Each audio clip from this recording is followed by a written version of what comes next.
Тышқан, ит және мысық. Ертеде мысық және тышқан үшеуі дос болыпты. Сонда ит пен мысық тышқанды онша жақтыртпайды екен. Тышқан күні-түні тынбайтын еңбекқор болыпты. Ал ит пен мысық тапқандарын жеп, жұмсақ шөппен жылы жерде жатып алады. Бір күні ит қасындағы мысыққа: осы тышқанның жұмысы таусылмайды, тіпті күйбеңдей де жүреді, деп қанжылады.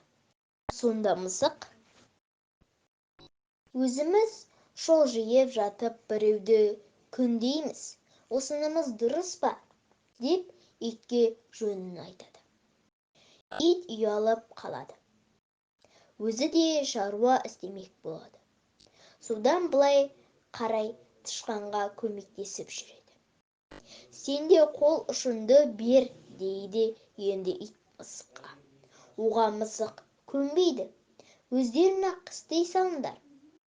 Ит пен тышқан оған: жалқаулықты қой, бірге жұмыс істейік, дейді. Әй, мен сендердің жұмыстарыңды күндеп жатқан жоқпын ғой, неге тиісесіңдер? Деп мысық ашуланады. Ит пен тышқан үндемей жүре береді. Мысыққа тамақ қалдырмайды, өздері жейді. Аш мысық енді ит пен тышқанның тамақтарын ұрлай бастайды. Мұны көріп қойған тышқан мысықтың ұрлағанын итке айтады.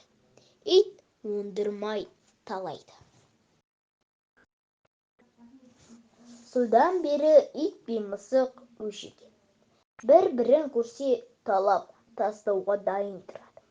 Ал тышқанға ыза болған мысық оны ұстап алып жей салады.